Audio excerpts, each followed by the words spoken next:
What can you expect when calling the Dan Emergency Hotline? Let's find out.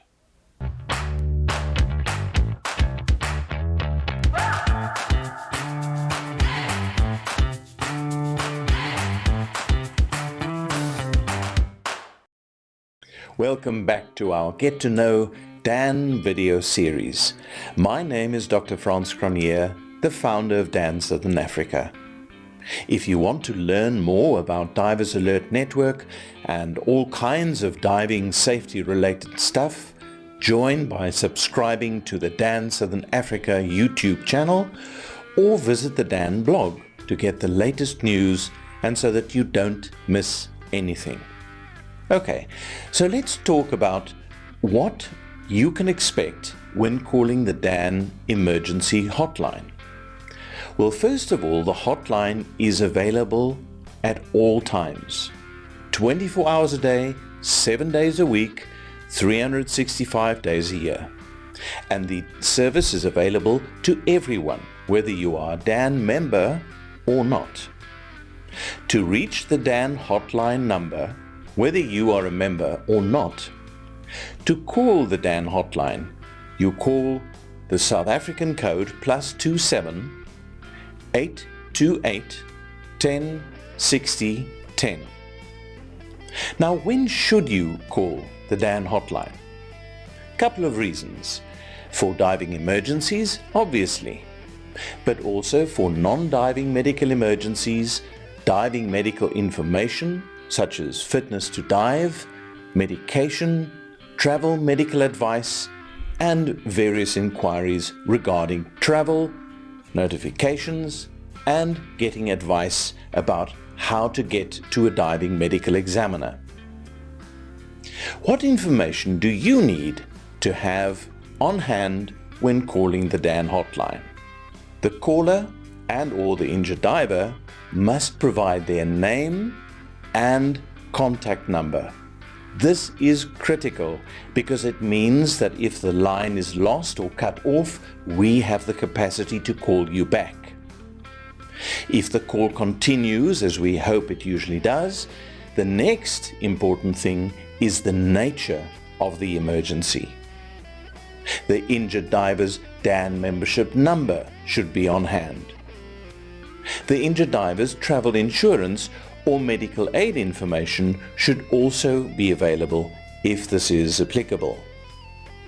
It is important to note that if the caller is not at the scene, at least one local contact number should be provided in order to reach the injured diver that is in need of assistance, or those who are in charge of the injured diver's care.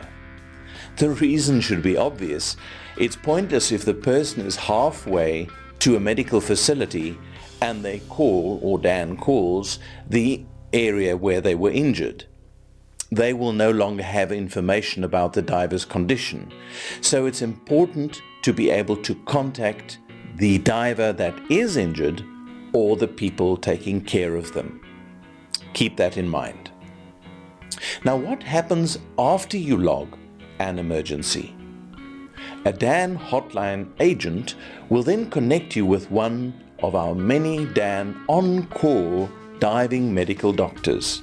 The diving medical doctor will provide medical advice and make decisions regarding the appropriate management of the case. What are the factors that determine an aeromedical evacuation?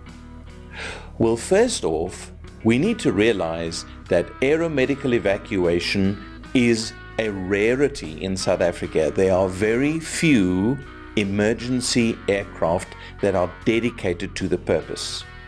So the resources are limited and they can only be dispatched when it has been confirmed by a diving medical officer or diving doctor, or even a local doctor in consultation with the diving medical doctor of Dan, that it is required. Now, this may sound stingy, but apart from conserving critical resources that should be available for all emergencies to any individual, It may even take longer to activate an air ambulance than it would take to mobilize emergency services via a ground ambulance. Aside from costs, there are additional factors that influence the decision of making an aeromedical evacuation or not. These include, first of all, the availability. Is an air ambulance or helicopter available and appropriate to the area in question? Secondly, the nature of the injury. How urgently does the diver need to get advanced life support? And this might mean getting the diver to life support, but sometimes also the urgency of getting life support to the diver. Both of those may sometimes involve an aeromedical intervention. Thirdly, the location of the injured diver. What are the logistical considerations, for instance, to move a diver safely to receive appropriate medical care? That may determine an aeromedical evacuation. And fourthly, the landing zone or airport. Are they appropriate for the helicopter or fixed wing ambulance? Are they open, particularly at night? And what are the customs or immigration requirements? What are the implications of getting an injured diver to the landing zone or airport, or the crew to the injured diver? These are important considerations that must be kept in mind, because the ambulance does not arrive magically at the dive site. There are logistics involved, and we need to be realistic about that. Now, the DAN hotline was established first and foremost as a means of providing emergency medical assistance to injured divers. However, the DAN hotline also welcomes calls regarding medical advice. Importantly, I encourage you to call the DAN hotline early, even when you are uncertain whether your symptoms are serious or not. It is far better to start arranging an evacuation in the morning than it would be late in the afternoon, when the options of landing and transport become significantly limited, and certain airports or border posts may be closed.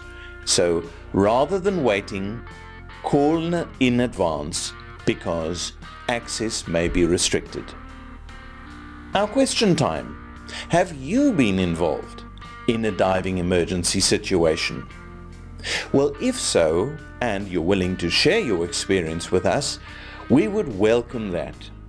And without divulging identities, we could use these situations as learning experiences and thereby assist many other divers. There's also a free gift.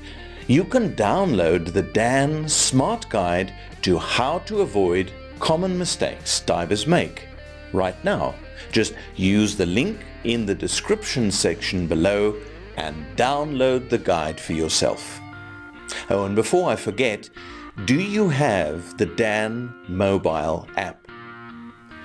The DAN mobile app, which works on both Android and iPhones, is literally like having DAN in your hand. It is a great travel companion, and with Wi-Fi being available in most places all over the world, and increasingly so, it is possible to have very sensible, useful, and sometimes essential conversations using this medium. It allows the exchange, for instance, of images, which can assist in making decisions on logistics and sometimes even the diagnosis. It makes DAN readily available at your fingertips wherever you go. To learn more of the diving safety tips, please download the DAN app now and use the link in the description section below of how to do so. To learn more about everything we've spoken about, remember the links below. And lastly, thank you for your time in watching this. The next video, we'll be talking about what DAN actually offers in the case of a diving injury or emergency. What are the benefits of DAN membership cover? Keep watching.